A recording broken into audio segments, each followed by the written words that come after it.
The road to 1,000 break and runs. Rack 80. We have a 9-foot table, 4 1/8-inch pockets, using a template rack playing 10 ball. Quite a bit of pop on that break, and as soon as the cue ball landed, it landed and was kicked by another ball. This sent the cue ball astray. I was fortunate for it to stop near the one and have a shot on the one in the lower left-hand corner pocket.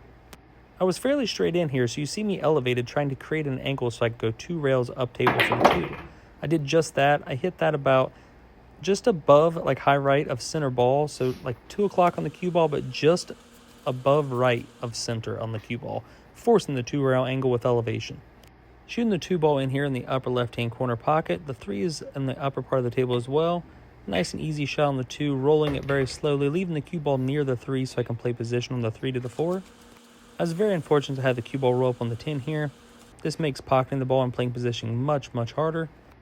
Shooting the 3 ball with a high spin around 12 o'clock. I plan on floating up table and playing the gap between the 8 and the 7 because the 4 is near my hip right now, and I will play it in the left-hand side pocket.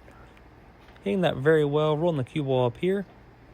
If you guys would, just take a second and hit that like button. I greatly appreciate it. Shooting the 4 ball in the left-hand side pocket. Going around table, seeing where I want to leave my cue ball for the 5. I shoot the 4 with a low spin around 6 o'clock, drawing it back just a little bit, putting the cue ball closer to the 5. I did overstrike this ball, a little bit too much power.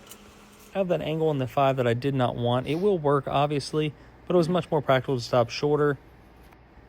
Now stretched out with the extension, having a negative variable using the extension. I'm shooting the 5 ball here in the lower right-hand corner pocket.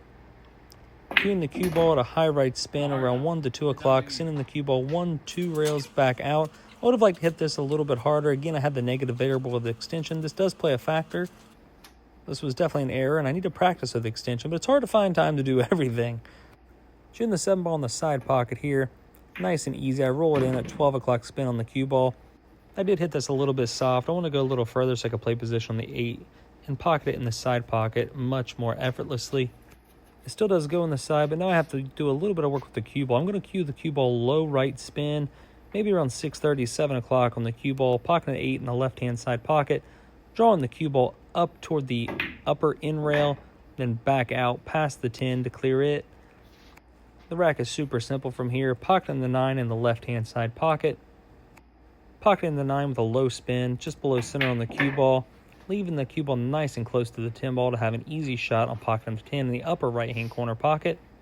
Taking my time on this 10 ball, pocketing it, and this will conclude this rack on the road to 1,000 break and runs. Hope you guys are enjoying the videos. I highly appreciate you watching them. Any feedback is greatly appreciated. And if you would, please check out my sponsors. I have a great group here.